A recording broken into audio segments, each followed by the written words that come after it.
At my husband's funeral, my mother-in-law read his will in front of 50 witnesses. The company went to his cousin. The houses went to me. The money went to charity.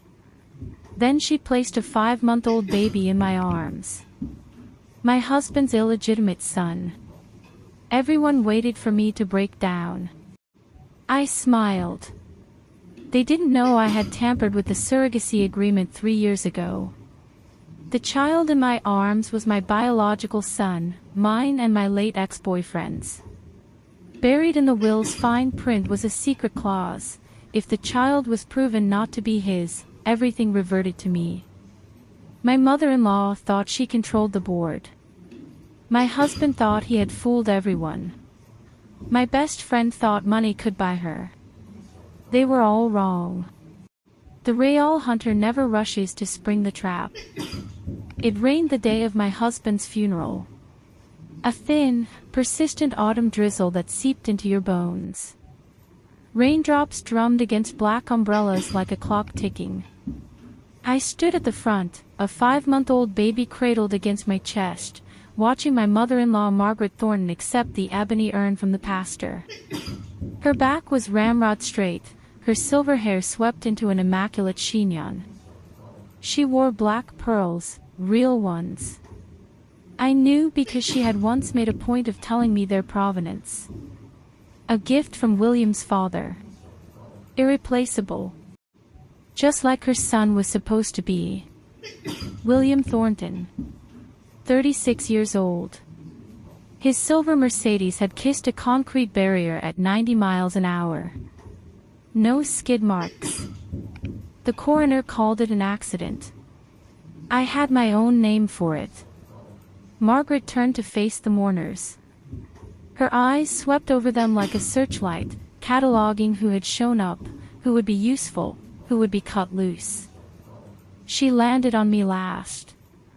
Evelyn. Her voice was as steady as quarterly earnings. William's will is very clear.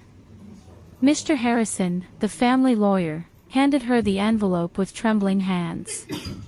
40 years with the Thorntons.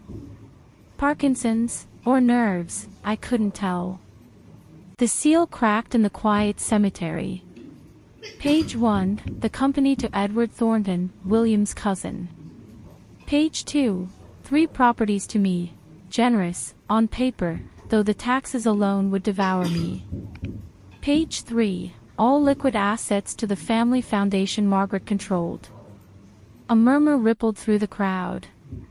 Someone whispered, "She's being cut out." Margaret turned to the last page. For the first time, something flickered in her eyes, hesitation or relish. With Margaret, it was hard to tell. William had a child outside the marriage. A boy. Born 5 months ago. The silence was absolute. Even the rain held its breath. I looked down at the baby. Liam, the birth certificate said. He was sleeping, his long lashes dark against round cheeks, his tiny mouth pursing as if dreaming of milk. He had no idea he was at his father's funeral. Diana Thornton, my sister-in-law, a woman who posted inspirational quotes in the family group chat while systematically undermining everyone, let out a theatrical gasp. Margaret folded the will. Evelyn. You are William's legal wife. Are you willing to raise this child? I looked at the baby. At the fine blue veins in his translucent eyelids. At the way his fist curled around a fold of my dress with the fierce, mindless grip of the very young. I lifted my head and met Margaret's gaze. Yes. Something shifted in her eyes, a micro-expression, there and gone. Good. The child will take the Thornton name. Your allowance will be $2,000 per month. You will account for every cent. $2,000. In this city, that barely covered the maintenance fee on the penthouse. Thank you, Mother. The word tasted like rust. The crowd dispersed. Deanna walked past me, close enough that her cloying perfume cut through the smell of wet soil. Think of it this way, Evelyn. At least you got the houses. I didn't answer. I was busy counting the ways I would make her regret those words. Margaret was the last to leave.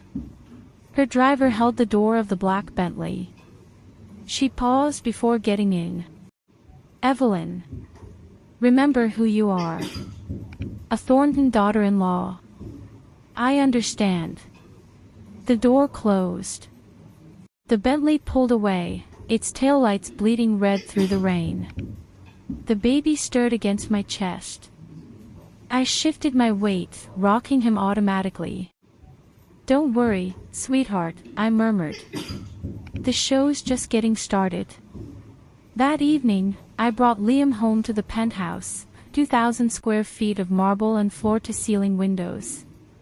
The housekeeper had been let go. Margaret's doing. Since you'll be a full-time mother now, you won't need help. I carried Liam into the nursery.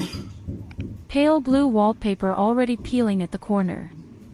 A crib that was a floor model, discounted. A star-shaped light fixture that flickered intermittently. Margaret's lesson in frugality, beginning on day one. I walked around the room, Liam warm in my arms. I stopped in the corner. Looked up. A smoke detector on the ceiling. White plastic casing, slightly yellowed. A red light blinking. I counted. Standard models blink every 30 seconds. This one blinked every 18. I pulled over the nursing chair and climbed onto it. Ran my fingers along the side of the casing.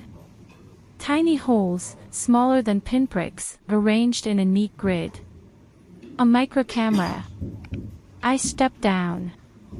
Did not remove it.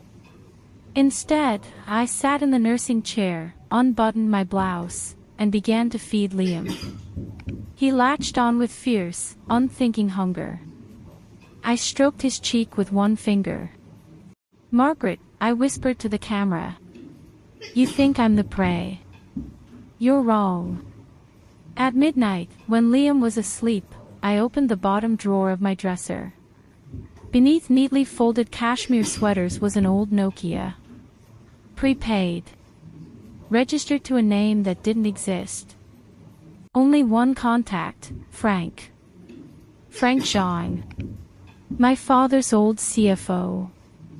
After my father died and more manufacturing was absorbed into Thornton Industries, Frank had been buried alive in the archives, organizing 30-year-old contracts.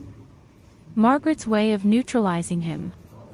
I typed 6 words. Asterisk in position. Beginning the count, asterisk sent. Record deleted. Phone off.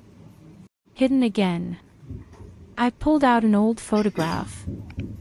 2 figures in front of a newly built factory, a man in blue work overalls, his hand resting on the shoulder of a teenage girl holding a trophy. My father. Me. On the back, in his handwriting, asterisk Eve, you can walk quietly. But when you act, make sure they hear you, asterisk. I pressed the photograph to my heart, waiting for the familiar ache to crest and subside. My father had built his company from nothing, poured 30 years into it, only to die of a heart attack at 57. Within 6 months, the company was merged into Thornton Industries. The merger was a takeover dressed in wedding lace. 3 months after my father's funeral, I met William Thornton at a charity gala. He had been charming, attentive, everything a grieving young woman could want. 6 months from meeting to marriage. 3 years from marriage to this, a widow at 29, with a baby that wasn't supposed to be mine, living in an apartment being watched, dependent on a woman who had orchestrated everything. They thought I didn't know. They were wrong. 3 years ago, I had been forced to sign a surrogacy agreement. The Thornton mansion. The formal dining room with its mahogany table that could seat 30 but held only 4. Margaret at the head. William beside her. Mr. Harrison at the corner with his leather briefcase. Evelyn. William took my hand across the table. His palm was dry and cool. The Thorntons need an heir. I can get pregnant. Let me try. He shook his head, his expression arranged into a mask of regret. Your family history, the heart condition. The doctors say pregnancy could kill you. The heart condition. My father's congenital defect, the one that had killed him at 57. My test results had been inconclusive, elevated risk, the cardiologist said, but not a certainty. William had seized on those words like a weapon. Margaret pushed a document across the polished mahogany. 20 pages of dense legal language. Mr. Harrison summarized, William would provide the sperm. Sarah Chin, my college roommate, my best friend, would provide the egg and carry the pregnancy. The child would belong, legally and completely, to William and his spouse. The surrogate would have no rights. Sarah. I looked at William. My Sarah. She agreed to it. Margaret's voice was clipped. She's been compensated appropriately. I didn't ask how much. The number would have broken something in me. Sign it, Margaret said. I signed. But I made one small adjustment. 3 days before the insemination, I went to the fertility clinic. Using my father's old connections, a lab technician who remembered my father's kindness and had no love for the Thorntons, I swapped the sample label T0876 with sample M1109. M for Michael. Michael Chen, my ex-boyfriend, killed in a car accident our senior year. He had signed a sperm donation consent form before he died. The child sleeping in my arms was not William Thornton's son. He was mine and Michael's. No one knew. I kissed the top of Liam's head. Sleep well, my love. Tomorrow, the real work begins. The first of every month, I went to Thornton Industries to collect my allowance. Margaret's rule. She wanted the company to see me, a charity case with a Thornton name. The building was steel and glass, 47 stories. My father's old company had been a converted warehouse smelling of machine oil. The Thornton building smelled like ambition. I pushed through the revolving doors at 8:50 a.m., Liam strapped to my chest. The receptionist, new, hired after William's death, didn't recognize me. I'm Evelyn Moore. Here for my allowance. The word hung in the air. Allowance, like a child asking for pocket money. She handed me a yellow ticket. Not blue, like the employees used. Yellow. The special line. The line for the woman who had to beg. The finance office was an aquarium, 3 walls of floor-to-ceiling glass. For transparency, Margaret had said at the board meeting.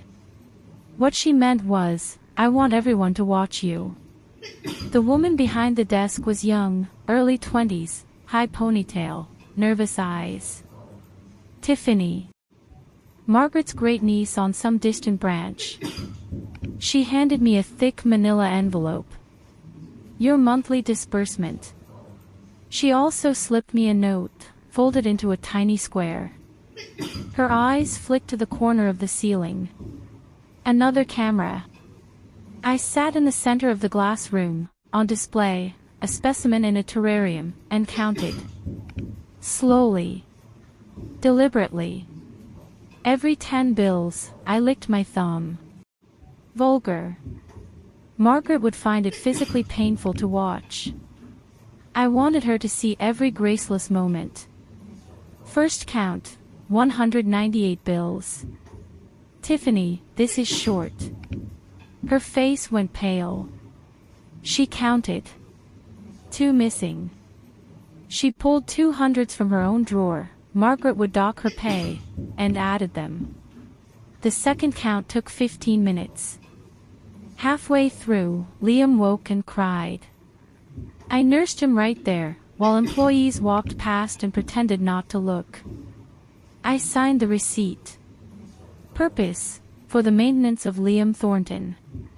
I signed Evelyn Moore, not Thornton, and pressed my thumbprint beside it. Before leaving, I looked at the camera and smiled. My mouth smiled. My eyes did not. In the car, I unfolded Tiffany's note. Asterisk: if the baby gets eczema, try washing him with honeysuckle water. Don't use steroid cream, it can leave marks. T asterisk. I folded it into a paper crane and tucked it into my wallet. Not everyone in the company was loyal to Margaret. The supermarket. Saturday. I had taken Liam to the upscale organic market in the Thornton neighborhood, $15 lettuce, shopping carts of reclaimed Scandinavian wood. My cart was the basic plastic model. Store-brand diapers. Rice cereal on clearance. A gallon of milk. $100 of groceries that had to stretch 2 weeks. Then I saw Diana. She was in the imported foods aisle with an $860 German shopping cart. I knew the price because William had promised me one for my birthday. Margaret had said it was excessive and bought me a $19.99 folding tote instead. Diana's eyes lit up. Evie. What a coincidence. She angled her cart and rammed it into mine. Everything spilled. Diapers skidding across the floor. Rice cereal rolling under the refrigerated case. Milk bursting open on Diana's designer sneakers. Oh my God, I am so sorry. Her voice went high and bright. She crouched down, leaning close, her whisper sharp. Remember when you told everyone my engagement ring was cubic zirconia? How's that working out for you now? I knelt on the cold floor, gathering torn packages. Inside, my pulse raced, not with shame, but with cold satisfaction. I pinched the inside of my thigh, hard, and looked up. My eyes were red-rimmed. Years of practice. You're right, Diana. My voice wobbled, pitched for the audience. I'm a failure. I couldn't give William an heir. Now I can't even afford to feed his son. I'm a disgrace to the Thornton name. The elderly woman examining organic avocados stopped. Stared. Her eyes went from my trembling chin to the baby strapped to my chest, to Diana's diamond necklace and manicured nails. The silence tightened. Someone nearby raised their phone. The whispers started. Asterisk, that's the Thornton family, isn't it? They make the widow raise the illegitimate baby, only give her a few thousand a month, asterisk. Diana's smile froze. She looked around, finally registering the hostile stares. Her face cycled through confusion, realization, creeping horror. This isn't, you don't understand. She fled. Abandoned her $860 cart in the middle of the aisle. I stood slowly. My hands trembled. Not with fear. With exhilaration. That night, my phone buzzed. Asterisk, your allowance is being adjusted to $3,000 per month. Diana has been spoken to. Please be more mindful of the family's image, asterisk, Margaret. I wrote back, asterisk, thank you, Mother. I'll do my best, asterisk. Then I draped a receiving blanket over the camera and sat in the blind spot I had mapped out over weeks of observation. Liam slept peacefully in his crib. I let myself smile. A real smile. Margaret, you just gave me more money. You just disciplined your own niece-in-law on my behalf. And you think you're still in control. Keep watching the camera. Keep thinking you see everything. You have no idea what you're not seeing. The night Liam turned 6 months old, I made my move. 2:30 a.m. moonlight bleaching the marble floors. Liam asleep in my arms, his breathing deep and even. I walked down the long hallway to William's study. The door had been locked since he died. Margaret's strict instructions: nothing was to be touched. The housekeeper had a fingerprint key for daily dusting. I had watched her comings and goings for weeks. I lifted Liam's tiny hand and pressed his index finger to the scanner.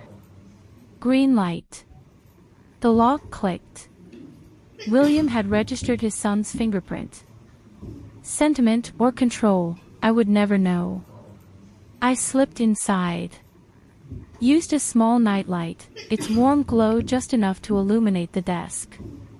The computer was password protected. I tried Liam's birthday. No. Our wedding anniversary. No. Then I typed 19890527, the date of Margaret's mother's death. William had wept on that anniversary every year, alone in this room. The desktop loaded. The wallpaper was our wedding photo. Bali. My veil caught in the wind, streaming like a white flag. William looking at me with an unreadable expression. At the time, I had thought it was love. Now I knew it was appraisal, the way a collector looks at a new acquisition. I navigated to an encrypted folder labeled Medical Records. Password, Thornton 2020. His standard format. He had used it for everything. First document. Patient, William Thornton. Diagnosis, congenital azoospermia. Complete absence of sperm production. Date, June 14, 2018. 2 years before our wedding. The doctor's note, * patient is sterile. Biological fatherhood is impossible, *. William had known. Before he married me, before he proposed, before he spun the story about my heart condition, he had known he could never father a child. The whole thing had been a lie, designed to make me a vessel for a child that could never be his. Second document. The surrogacy contract. Sarah's name as gestational carrier. The egg donor line was blank, anonymous. Third document. Swiss bank statements. Account holder, Margaret Thornton. $8.7 million transferred offshore. Transaction memos, asset preservation. She was preparing an escape. I copied everything to a flash drive hidden inside my father's old pocket watch. Erased the access logs. Before shutting down, I looked at the wedding photo one more time. Right-click. Delete. Are you sure? Yes. I was sure. Back in my bedroom, I locked myself in the bathroom and vomited, nothing but bile. Then I stood, splashed cold water on my face, and looked in the mirror. My skin was pale. The mole at the corner of my eye looked like a drop of dried blood. I practiced smiling. First try, a rictus. Second, too manic. Third, perfect, warm, gentle, unthreatening.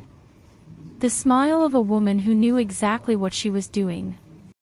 Crying time is over, Evelyn. Now you're the hunter. 3 days later, Sarah called. Her voice came through like a ghost from another life, the same upward lilt at the end of sentences, the same hesitant pauses. Evelyn. Can we meet? I chose the location. A bench in the farthest corner of a community park. Evening, 6:30. The sunset bled orange and pink across the sky. She arrived in a red cashmere coat, loud, expensive. Beneath it, a gray sweatshirt with frayed cuffs, our alma mater's logo faded almost to nothing. I had given it to her freshman year.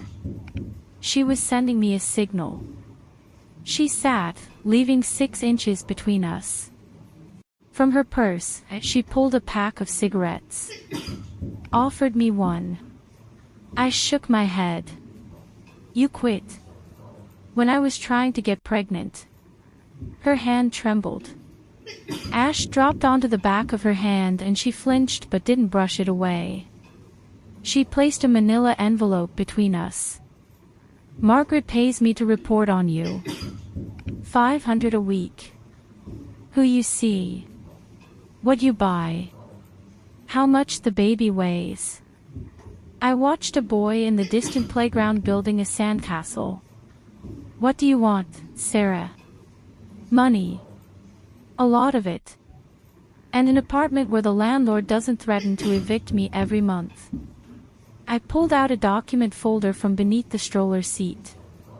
First, a partnership agreement for a foundation.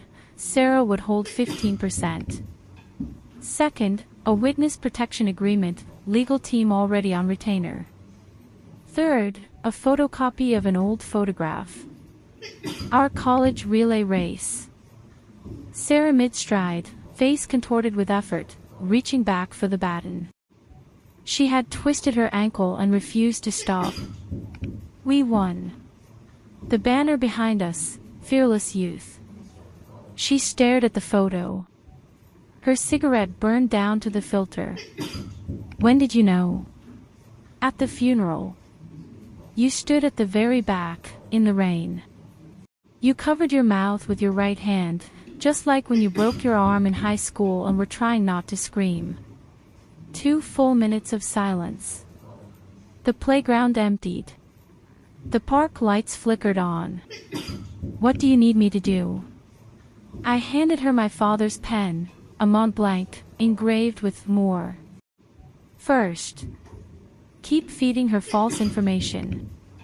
Second, find 3 things: the fertility clinic coordinator who handled William's samples, the intermediary for Margaret's Swiss accounts, and the current whereabouts of the doctor who diagnosed William. I looked at her wrist, hidden beneath the red sleeve. Third, get the scars removed. I'll pay. She pushed up her sleeve slowly. Her forearm was a ruin of circular burn marks, cigarette scars, old and white, some still pink. She had been hurting herself for years. She nodded. Okay. When she signed, her hand shook so badly the pen left a jagged trail of ink. I wrapped my fingers around her wrist, carefully, avoiding the scars. Sarah. Welcome back. I pulled a thermos from the diaper bag. Lotus root and pork bone soup. Simmered 4 hours. Your favorite. She cradled it in her lap. I turned the stroller and walked away. At the bend in the trail, I glanced back. She had opened the thermos. Steam rose in the cooling air. She took a sip, and her face crumpled. Tears streamed down, the messy, ugly sobs of someone who had been holding everything in for too long. I didn't look back again. Liam was 15 months old when he almost died. 2 in the morning. The cry that woke me was not his normal hungry wail. It was the high, thin, desperate shriek of an animal in pain, the sound of a small body fighting for air. I was out of bed before I was conscious. In the nursery, Liam's face was flushed a deep, feverish red, his lips tinged blue. Every breath was a battle, a harsh, whistling gasp, like air sucked through a collapsing straw. Acute laryngitis. I didn't know the term yet, but I knew the sound of an airway closing. I wrapped him in a blanket and ran. 20 minutes to the children's hospital. I made it in 12. Ran 3 red lights. Mounted a curb. The ER was chaos of fluorescent lights and hurried footsteps. A triage nurse took one look at Liam's blue lips and hit a button. Code blue, pediatric, 15-month-old male, suspected airway obstruction. They took him from my arms and ran. The double doors swung shut. Through the small window, I saw a swarm of blue scrubs converging on a tiny, still form. A nurse handed me a clipboard. Consent for emergency intervention. I signed. My hand was steady, except for the final stroke, where the pen tore through the paper. I stood against the wall and watched the clock. The door slammed open. Margaret burst through like a force of nature. Full-length fur coat over silk pajamas. Her hair was coming loose from its chignon. She looked, for the first time since I had known her, like a woman not in control. Use whatever resources are necessary, she barked at the nearest doctor. I want the best pediatric specialist in the state. Then she turned to me. Her eyes were hard. Accusing. How could you let this happen? I didn't answer. I was watching the monitor above the resuscitation bay. Liam was fighting. His small chest heaved. His tiny fists clenched and unclenched. But he was losing. The doctor emerged, pulling down his mask. The airway is severely constricted. He needs a transfusion. We need a compatible donor for blood products. I'm his grandmother. Margaret's voice was iron. Test me. The nurse hesitated. Ma'am, your age. Did I ask about risks? Margaret was already rolling up her sleeve, her movements sharp. The skin of her forearm was loose, mottled with age spots, but the muscle beneath was still firm. This was a woman who had spent her life gripping things tightly. The needle slid into her vein. Dark blood filled the vial. She watched it flow with an expression I couldn't read, something between fierce possessiveness and fear. She wasn't afraid of the needle. She was afraid of losing this child. She didn't care about the DNA. She cared about the idea, the heir, the legacy, the continuation of the Thornton name. The caring itself was real. That was the tragedy of Margaret Thornton. My phone buzzed. Frank, asterisk Swiss accounts moving. Large transfers, asterisk. Margaret was moving money while her grandson was dying. She was getting ready to run. The waiting room was 10 feet by 10 feet. 2 folding cots. A window looking onto a brick wall. Sheets with yellow stains. On the wall, a child's drawing, a crayon sun with a wobbly smile. Beneath it, Mommy loves me. Margaret sat rigid in a plastic chair. She didn't lean back. She didn't close her eyes. At 2:30 a.m., she spoke. William had a fever like this once. He was 3. His father was in Europe. I took him to the hospital alone. It was raining so hard I couldn't see the road. The taxis wouldn't stop. She paused. I got out of the car and knelt in the middle of the road. In the rain. In my evening gown. I screamed at the next taxi to stop. The driver told me later he'd never seen a woman so crazy. He said I looked like a wild animal protecting her cub. Her voice was different, softer, the polished edges worn away by exhaustion. A mother will do anything for her child. Anything. You think you know what you're capable of. You don't. Not until you're tested. The subtext was clear, asterisk we are the same. We are both mothers. Don't fight me, asterisk. I pulled out my tablet and opened a spreadsheet. Margaret. Last month, you transferred $800,000 out of the company accounts. Stated purpose, art acquisition. I scrolled. The actual purchase, an emerald brooch at Sotheby's. Identical to the one your husband gave you on your anniversary. You're replicating the past. But you're also transferring assets offshore. Over $8 million in 3 years. Asset preservation. You're preparing for something. The silence was absolute. You've been investigating me. I've been paying attention. I set the tablet down. A woman who would kneel in the rain to save her child. Why is that same woman moving money offshore like she's planning to flee? What are you afraid of? She looked at me. Not the cold, assessing look. Something else. Something that might have been respect. Or fear. She stood. Walked to the window. William found out. Before he died. That the child wasn't his. My heart stopped for one beat. He came to me the night of the accident. Drunk. He'd found medical records. He knew about his condition. He knew the surrogacy was a lie. He said he was going to divorce you. Expose everything. Destroy you publicly. She paused. We fought. He grabbed his keys and left. I knew he was too drunk to drive. She turned around. Her eyes were dry, but her face was a mask of something I had never seen on Margaret Thornton before. Guilt. The brakes.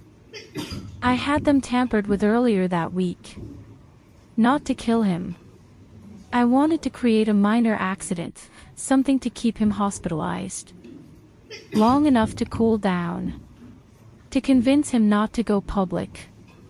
She closed her eyes. I didn't mean for him to die. The words hung in the air. I killed my son, Evelyn. You killed his legacy. We're both murderers, in our own ways. So now you know. Go ahead. Call the police. I won't stop you. The clock ticked. 3:22 a.m. No, I said. I'm not going to call the police. But you're going to stop transferring money. You're going to stop preparing to run. You're going to face whatever comes, the board, the lawyers, the consequences, and you're going to do it with me. Why would I do that? Because that child in there, the one fighting for his life, he's going to need both of us. Whatever else we are to each other. For a long moment, she stared at me. Then, almost imperceptibly, she nodded. The results came on the 4th morning. Dr. Chen walked in with 2 folders. His face was the careful, practiced neutrality of a man who had delivered too much bad news. Margaret stood. Her hand gripped the plastic chair. First, the bone marrow compatibility test. Mrs. Thornton, you and the child share only 3 matching markers. You needed at least 10. Because of the discrepancy, we ran an additional DNA paternity analysis. He opened the right folder. William Thornton is excluded as the biological father. Probability of paternity, 0%. Margaret's paper cup slipped from her fingers. Coffee splashed across the floor. She didn't pick it up. She stared at the doctor as if he had spoken a foreign language. That's impossible. The DNA doesn't lie. I reached into my bag and pulled out a clear plastic folder. This is my test. Comparing my DNA to the child's. Probability of maternity, 99.99%. I placed it on the table. Then a third document. Sperm bank records. February 15, 2020. 3:42 p.m. Sample T0876, William Thornton, was removed. Sample M1109 was substituted. M for Michael Chin. My former partner. He signed a posthumous donation consent form before he died. Margaret's face went gray. You planned this? From the beginning? Yes. The door opened. Sarah walked in. White suit, hair pulled back, looking nothing like the broken woman from the park bench. She placed a sworn affidavit on the table. My name is Sarah Chin. I was the gestational carrier. Margaret Thornton offered me $300,000 to use a specified sperm sample and conceal the biological father's identity from Evelyn Moore. She pressed play on a recording device. Margaret's voice, crackling but unmistakable, asterisk, the child must be William's blood. That is non-negotiable. Asterisk Sarah's voice, asterisk, and if Evelyn finds out. Asterisk Margaret, asterisk, she won't. She's a vessel. Nothing more. Asterisk. 17 seconds of silence.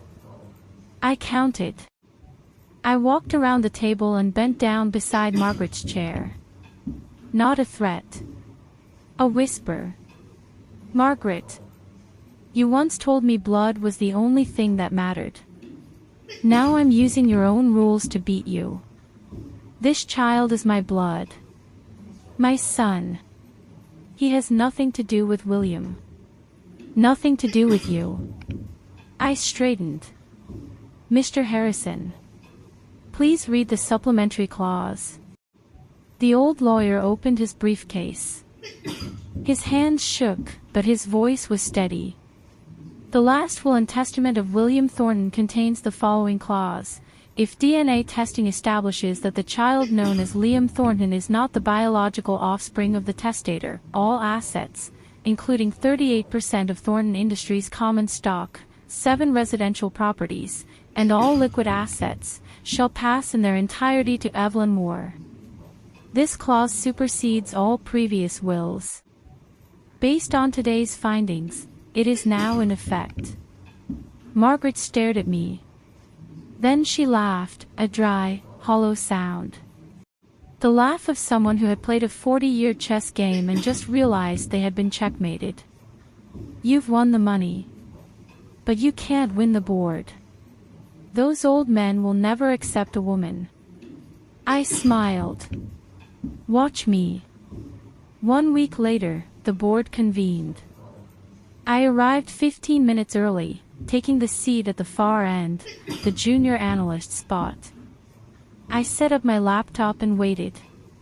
The directors filed in. Some nodded with guarded courtesy. Others avoided my eyes. Edward Thornton, William's cousin, walked to the head of the table and sat down without acknowledging me. Edward, I said. Good morning. He didn't return the greeting. The CFO launched into his quarterly presentation. 16 pages of dense data. The bottom line, buried under jargon, the company was bleeding money. Traditional manufacturing down 23%. Significant losses projected. Gerald. I raised my hand. The room went quiet. Page 36. Your depreciation calculation. I walked to the projection screen. You're using straight line. Under the new accounting standards, this equipment category should use some of the year's digits. Correcting it reduces the reported loss by 8.7%. I clicked to my own slide. Which means someone is either bad at math, or trying to make the new leadership look bad. Gerald's face flushed. Edward stood. Evelyn, with respect, you're new to this. I suggest an oversight committee of experienced directors. Edward, you're absolutely right. I'm new. I clicked my remote. 3 video feeds appeared, a Stanford engineering professor, a former Fortune 500 CEO, and a retired federal judge specializing in corporate governance. These 3 have agreed to serve as independent directors. You were saying something about oversight. Edward's face went blotchy red. I moved to my main presentation. Not bullet points, mathematical models. Probability curves. Monte Carlo simulations. The manufacturing sector is at an inflection point. If we don't pivot to renewable energy components within 12 months, Thornton Industries will be obsolete within 5 years. A white-haired director cleared his throat. That's radical. Thornton has been in traditional manufacturing for 60 years. Of course. We can also choose not to change. I clicked to the final slide. Swiss bank records. Transfer memos. And continue quietly moving assets offshore, preparing for the day the ship goes down. I didn't name Margaret. I didn't have to. If anyone wants to leave, I won't stop you. But if you stay, I click to my final slide. An equity incentive plan. 20% of all future profit growth will be distributed to the senior leadership team. 5 seconds of silence.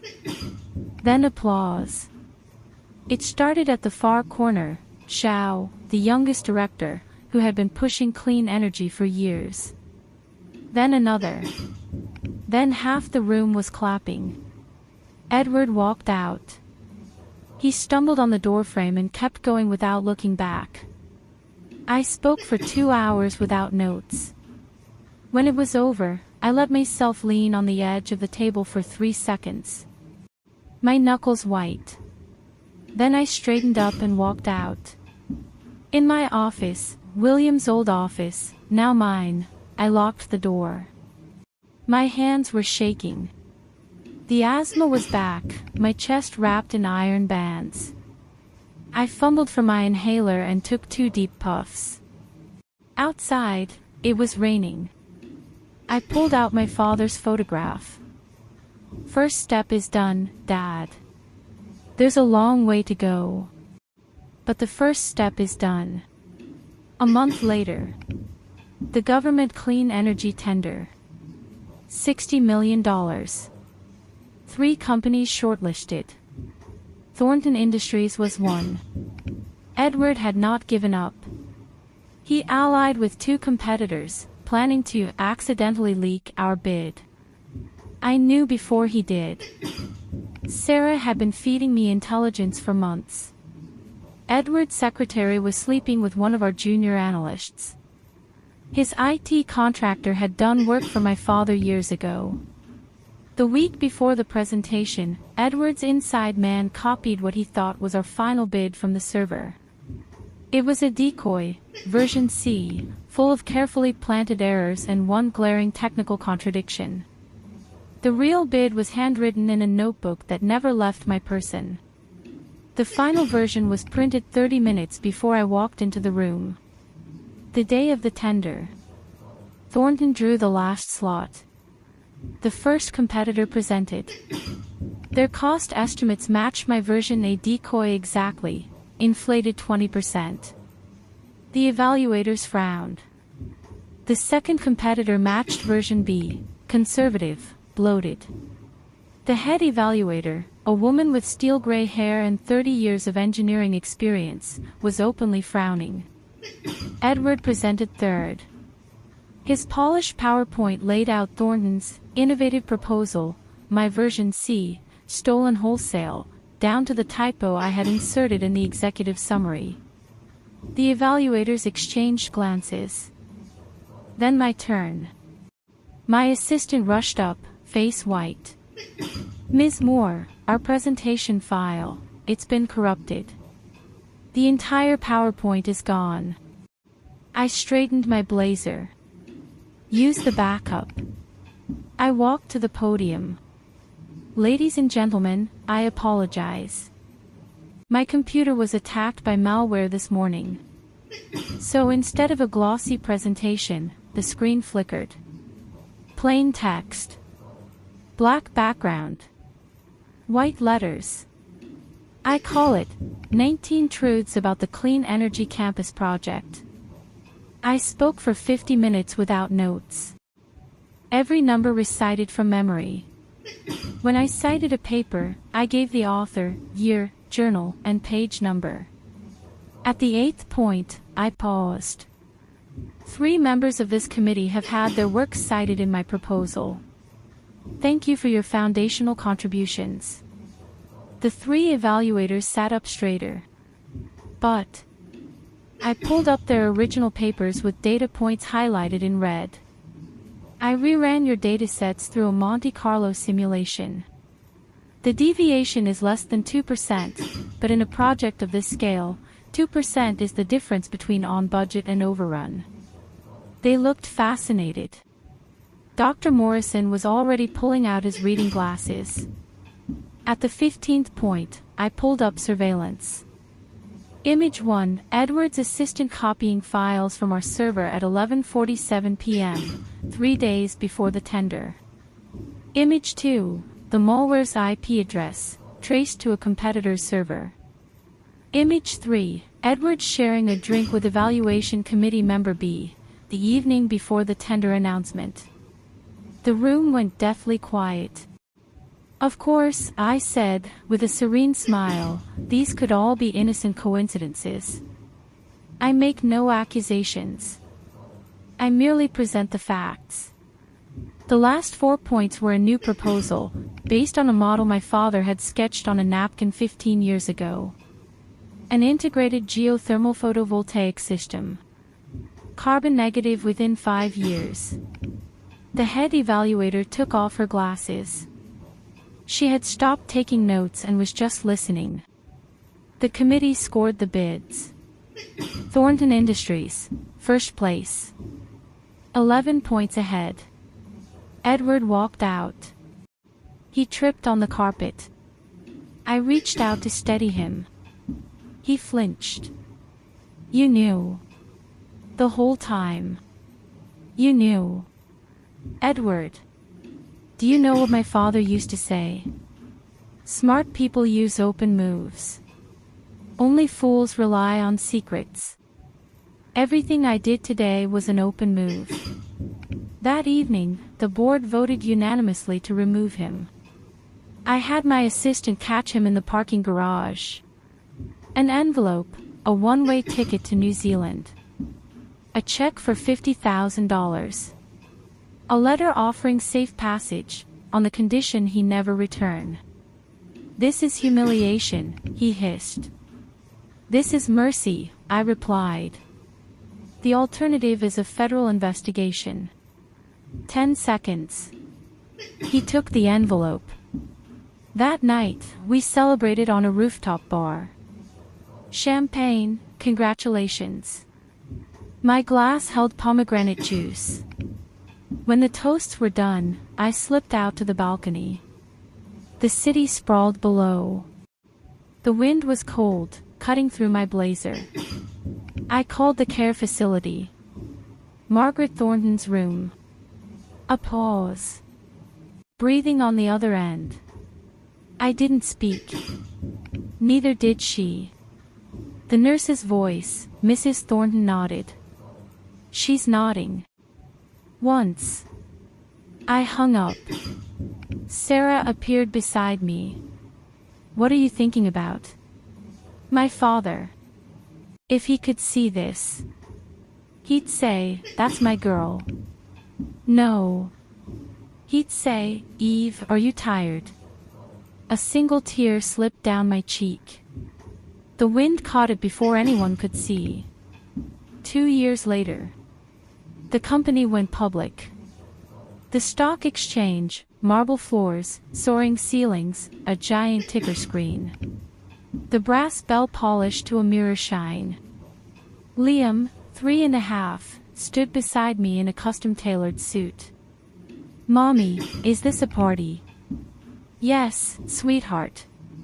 A very big party. The press conference. A reporter from the Financial Times raised her hand. Ms. Moore, as the youngest female CEO to take a company public in this sector, what would you say to women who want to follow in your footsteps? I adjusted the microphone myself. First, I'm not a female CEO. I'm a CEO. My gender is not a modifier. A ripple of laughter. Second, I didn't get here alone. I'm standing on my father's shoulders. I'm standing with my son. I'm standing beside my sister. I looked at Sarah in the front row, who taught me trust can be rebuilt from rubble. I looked at the far corner. Margaret sat in a wheelchair, a nurse at her side. She was thinner, her left side partially paralyzed, her hair a soft white cloud. But her eyes were the same. Fierce. Unwilling to surrender. There's someone here who once told me a woman has to know her place. I learned from her that sometimes, the best way to find your place is to build it yourself. Margaret lifted her right hand, the one that still worked, and raised her thumb. A small, shaky gesture. The cameras caught it. The next day it would be on the front page. 3 generations of women, 1 moment. The opening bell. Liam's small hand over mine, Sarah's hand on the other side. We swung the mallet together. The gong rang out. The screen flickered, MTI, Moore Thornton Industries. Opening price, $28.80. 10 minutes later, limit up. The room erupted. With the recovered overseas assets, I established the Moore Thornton Foundation. The launch ceremony at a pediatric rehabilitation center. Not a hotel ballroom. The place where children with disabilities learn to walk, to talk, to live in bodies that didn't always cooperate. Sarah ran the show. White suit. The scars on her wrist faded to thin silver lines. She no longer wore bracelets to cover them. I'm Sarah Chin. Executive Director. A lot of people know me as Evelyn Moore's friend. What they don't know is that I almost wasn't. My father got sick. Stage 4 lung cancer. I signed a surrogacy contract in exchange for money to pay his bills. I told myself it was just a job. But what I was really doing was betraying my best friend. She held up her left wrist. After my father died, I started hurting myself. I thought I deserved it. Then Evelyn found me. She didn't yell. She didn't sue. She made me soup and said, Sarah, wounds can heal. But only if you let them. She looked at the children in the front row. This foundation is for anyone who's ever been told they're broken. You're not. You're just different. And different is not the same as less. The room exploded in applause. Liam, in my lap, clapped his small hands together. I lifted his hand and waved it at Sarah on stage. She put her hand over her mouth. Cried. Then laughed. The first grant was a non-typical genius program. Children whose talents didn't fit standard categories. One of the first recipients was Marcus. Cerebral palsy. Wheelchair-bound. Nonverbal until his mother bought him a text-to-speech tablet. His first full sentence, I want to be an artist. We gave him a studio, a teacher, a stipend. 6 months later, his first exhibition sold out. At the opening, his mother grabbed my hand, crying so hard she couldn't speak. No one has ever called my son a genius before. I knelt beside Marcus's wheelchair. Your paintings are incredible. The way you use color, the way you see the world, it's something I could never do. You have a gift. Don't ever let anyone tell you otherwise. His eyes, bright, intelligent, trapped in a body that wouldn't cooperate, filled with tears. He was smiling. Liam's 3rd birthday. On the rehab center lawn. No balloons, bamboo lanterns strung between the trees. No clowns, just close friends and the families we'd met through the foundation. Margaret didn't come. Too risky, her doctor said. But she sent a gift. A wooden box, carried by her nurse. Inside, a complete set of gold jewelry, necklace, bracelet, earrings, a tiny ring for a child's finger. Traditional, heavy, ornate. At the bottom, a note. The handwriting shaky, destroyed by the stroke, but legible. Asterisk to my only grandson. I was wrong. About everything. But I loved you. Even when I didn't know how. The gold is old-fashioned. You probably won't like it. But in an emergency, gold can be sold. Don't be like your father. Be like your mother. Grandmother asterisk. I read it twice. Folded it carefully. Placed it in my wallet, next to the paper crane from Tiffany, the finance clerk. The gold went into the safe. Liam would get it when he turned 18. That evening, after the cake and the presents, after Liam was tucked into bed, I sat on the balcony. Sarah sat beside me with a glass of wine. Do you ever regret it? She didn't specify what. She didn't need to. I thought for a long moment. No. Every choice, the good ones, the bad ones, they all led here. To him. To you. To this. I looked at her. My father used to say, Eve, you don't need to become a monument. You need to become a bridge. You've done that. 1,000 people have crossed over on your bridge. Including me. Bridges get tired. I leaned back. I think I'm ready to just be the old tree on the riverbank. Watching people cross. Enjoying the sun. She laughed. You? An old tree. You'll be running this company until you're 90. Probably. But I reserve the right to complain.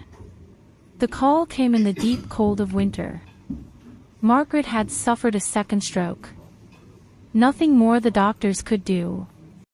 I arrived at 3 in the morning. Sarah squeezed my hand in the corridor but didn't follow me in. Margaret was in a private room, surrounded by machines. The ventilator hissed. The heart monitor beeped. Her body was small and frail under the white sheets, a fraction of the woman who had dominated boardrooms and orchestrated everyone around her. But her eyes were open. Clear. She saw me. Her right hand twitched. The nurse handed me a tablet and stylus. She wrote, letters shaky. Asterisk the company. Doing well, asterisk. Market cap doubled since the IPO. Expanding into Europe next quarter. Asterisk William's gravestone. Needs to be changed, asterisk she paused. Asterisk William Thornton. Ex-husband of Evelyn Moore. Biological father of Liam Moore, asterisk she looked at me. Asterisk you. Changed. Everything, asterisk. I'll take care of it. Asterisk I'm sorry. Thank you. Tell Liam. Grandma loves him, asterisk the stylus slipped from her fingers. I leaned close. Her lips moved, barely a whisper. You are more a Thornton than I ever was. No. I'm a Moore. Same thing. Her eyes crinkled. The ghost of a smile. Ruthless. But with warmth. She looked at the window. The sky was beginning to lighten. It's morning. Time to go. The heart monitor flatlined. I found the letter in her nightstand drawer. The key was under her pillow. Inside, only 2 items. Item 1, every photograph I had ever sent her of Liam. Monthly updates from the allowance arrangement. She had kept them all. On the back of each, in her neat handwriting, *Liam, 3 months. Learning to roll over. Liam, 6 months. First tooth. Liam, 1 year. Standing on his own, *. Item 2, a sealed envelope. *Evelyn. If you're reading this, I'm gone. I've spent my whole life trapped inside, Mrs. Thornton. I controlled everyone because I couldn't control myself. You tore those walls down. Thank you, *. William's death was not an accident. He found out the child wasn't his. We fought. He drove away drunk. The brakes failed. I had them tampered with. I wanted to create a minor accident, something to keep him hospitalized and prevent him from going public. I didn't mean for him to die. This is the worst thing I've ever done. Please don't let Liam know what kind of grandmother he had, *. One more thing, your father's 30% stake. I made William ask you to sign it over before the wedding. The original transfer document is in a safe deposit box at Credit Suisse, Geneva. Box 709. The code is your birthday, backwards. It's yours. It was always yours, *. A failed mother, a failed mother-in-law, a failed woman. Margaret *. I read it twice. Then I took it to the courtyard and burned it. The flames curled the edges, turning her confession into ash scattered on the winter wind. I didn't call the police. Margaret was dead. Some secrets could be buried with her. I never told anyone about the letter. Not even Sarah. Margaret's funeral was small. 12 people under black umbrellas in December rain. I stood at the graveside, Liam's hand in mine. He was old enough to understand that death meant someone wasn't coming back. He didn't cry. He just held my hand and watched with solemn, unblinking attention. I gave the eulogy myself. Margaret Thornton was my adversary for many years. And then, in the end, she was something else. Something I don't have a word for. The rain pattered on the umbrella. She taught me that strength can be a prison. That control can be a cage. That the things we hold on to most tightly are often the things we most need to let go. I looked at the casket. In her last months, she learned to let go. She learned to say sorry. It was late, but not too late. As the casket was lowered, I dropped a sprig of bamboo onto the lid. Go on. Next time around, be free. 5 years later, I was semi-retired. The company in the hands of a professional CEO. I kept the title of executive chair, but day-to-day operations belonged to someone else. Most of my time went to the foundation. Liam was 8. A programming prodigy, wrote his first game at 6, learning Python by 8. One afternoon, he came home from school with a serious expression. Mom. My friend Emma's parents are getting divorced. She's really sad. What did you tell her? I said, I don't have a dad either. But I have 2 moms, and it's awesome. I laughed. Aunt Sarah is going to cry when she hears that. Also, Emma's mom lost her job. They have to move to a smaller apartment. I put down the spatula and crouched to his level. Tomorrow, tell Emma's mom about the foundation. We have a program, job retraining for single mothers. Free childcare included. She should come talk to us. His face lit up. Really? No one should have to choose between feeding their kids and keeping a roof over their heads. He threw his arms around my neck. You're the best mom ever. I'm just a mom who knows what it feels like to be scared and alone. The Foundation's new initiative, a tech camp for girls from underserved communities. Sarah designed the curriculum, secured partnerships with 3 major tech companies. 40 girls from the poorest school districts. A week learning to code, meeting women engineers, building their own apps. At the closing ceremony, a 12-year-old named Destiny, who had never touched a computer before, stood up and presented her app. A platform connecting single mothers with job training, childcare cooperatives, and legal aid. She had built it for her own mother, who worked 3 jobs and still couldn't make ends meet. The room was silent when she finished. Then everyone stood and applauded. Destiny's mother was in the front row, crying so hard she couldn't speak. Afterward, Sarah found me in the back. "You're crying." "I'm not crying. There's dust in my eye." "It's a sterile conference room, Evelyn." "Fine. I'm crying. Are you happy?" She wrapped her arm around my shoulders. "I'm happy. I turned 60 on a river cruise ship, sailing down the Mississippi. The boat packed with everyone who mattered. Liam, now 28, with his fiancée Priya, a neuroscientist who studied how the brain recovers from trauma. Sarah and her husband and their daughter, now in graduate school. Frank, in a wheelchair but still sharp, still telling terrible jokes. The core foundation team. A dozen families we had helped. Liam gave me a VR headset. "Put it on, Mom." A virtual art gallery.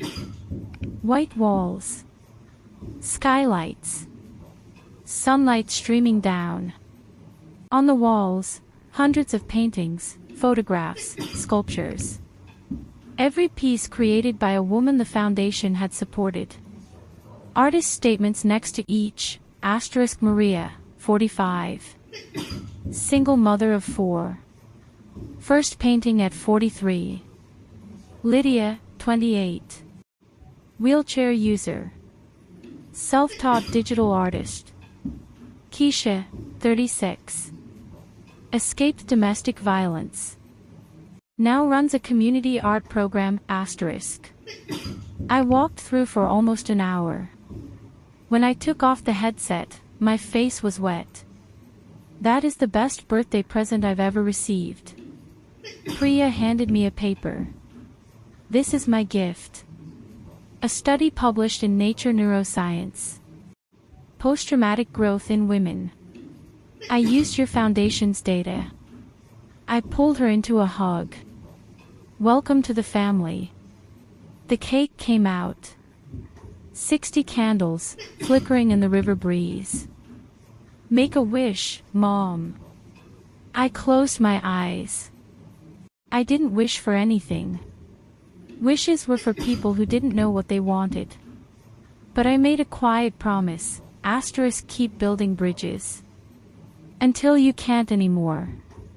Then let the next generation take the tools, *. I opened my eyes and blew out all 60 candles in one breath. Everyone cheered. Later, I stood at the bow. The river dark and wide, stars reflected like scattered diamonds. The wind pulled at my gray hair. Sarah came up beside me. What are you thinking about? The question people always ask. How did you survive all that? And the answer. It's not about being strong. It's about choosing. Choosing to plant flowers in the rubble. Choosing to turn the things that tried to break me into the path forward. I looked at her.